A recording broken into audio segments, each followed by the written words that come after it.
Yo.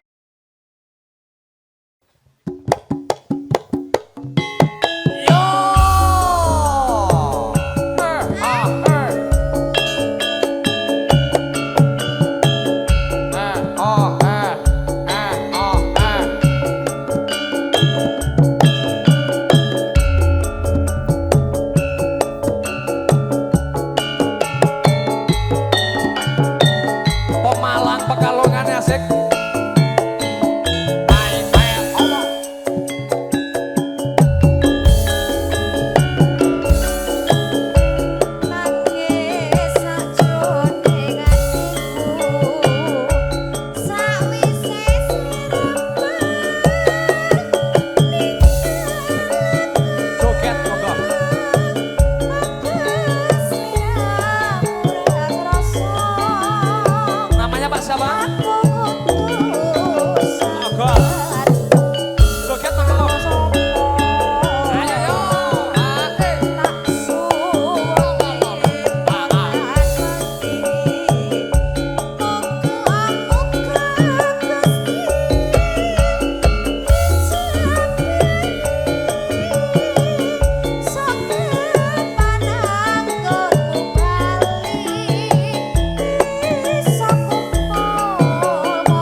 Gubek. Ayo dong. Oke.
joget semangatnya Mas Adu. Walaupun gagah tapi gemule loh Dek Rizka. Jos pokoknya. Saged nyanyi napa mboten menika? Wes saestu. Aje. Karo sampean bagus bapak lho. Padahal beliau enggak wedaan loh, ning gantengnya luar biasa loh. Bude Salamahi jatuh cinta tenan. Ning bagus aku akeh Pak D. Hah? Bagus aku akeh Pak D. Lah iya. Ya tur ya sugih Pak D kok. Mulane kuwi. Aku ora ngomong ngono jan. Ngersakne lagu mboten? Punya lagu. Rondo Kempling. Rondo Kempling. Sing nyanyi Bapak. Nggih Pak, nyanyi Pak. Oh mboten. Enggak. Catetan. Oyo.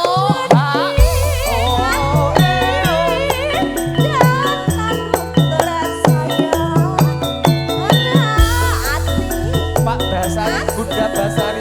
Asik. Sembah nuwun. Ayo. Ayo. Pekalongan Pemalang digoyang yo.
Padahal beliau sudah capek tapi jogetnya masih wah. Rasa kandhane. Krenibel banget. Kepyoke separohe lempoh. Loh, bapak wis gak kuat. Nggih. Pak kabari sik kuat. Bersama ibunya juga masih semangat. Roso. Dibebaskan apa niki? Bebaskan apa, Mbak? Bablase napa? Bapak, Kawin kontrak, Bapak. rondo kempling napa? Bapak kawin kontrak. Kawin Bapak kontrak. Oke. Yo, Pak kabari iki yo kekinian yo Mas. Kandhane Yo ngerti cahya kawin sak. kontrak barang. Yo, Nyanyi sendiri nggih mengke Pak. langsung nggih? update kok ya. Pak, nyanyi yang apal kira-kira lagunya apa, Pak? Oh enggak bisa. Gak Mbak. bisa. Oh, Pak kabar. Bisanya nyawer, Mbak. Mau ke wis WA aku timbangnya pokok nyanyi pilih bayar Duk ngoten terus. Oke, siap. Nggih. aku ki jane penasaran swantene bapak kok ya. Ya, antene sih ya sayang ya. Iya. Catatan sajroning Ibu, sampun joget Ibu. Bapak ngesane lagu napa? saya